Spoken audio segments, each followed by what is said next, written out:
siamo tutti serenamente in appoggio alle maestre che quest'anno semplicemente hanno deciso di festeggiare il Natale con altri decori, altri addobbi.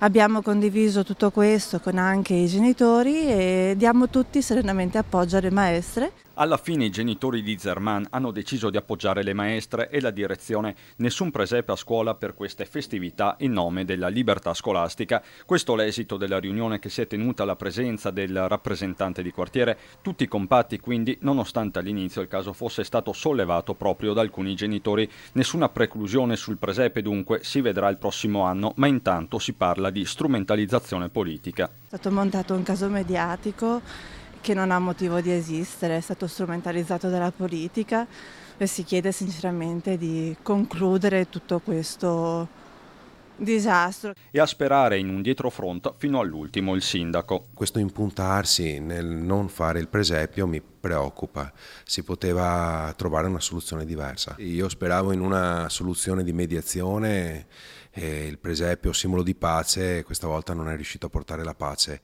Conferma la linea dura invece l'assessore Pavan, che nei giorni scorsi si era detto pronto a portare il presepio a scuola. Siamo pronti, però solo ed esclusivamente se quel simbolo del nostro Natale, dell'amore caritatevole, venga accolto in maniera adeguata e soprattutto rispettato come tale. E in una Mogliano che si sta addobbando per le feste è difficile trovare qualcuno dalla parte delle maestre. I toni sono tutt'altro che natalizi. Il presepio è una cosa che è sempre stata fatta e sempre deve essere fatta per conto mio, insomma, ecco. Ricordo anche quando ero piccola io, era sempre divertente, un motivo per stare tutti insieme, insomma. Sì, è una tradizione, insomma, allora cancelliamo tutte le tradizioni, cosa succede?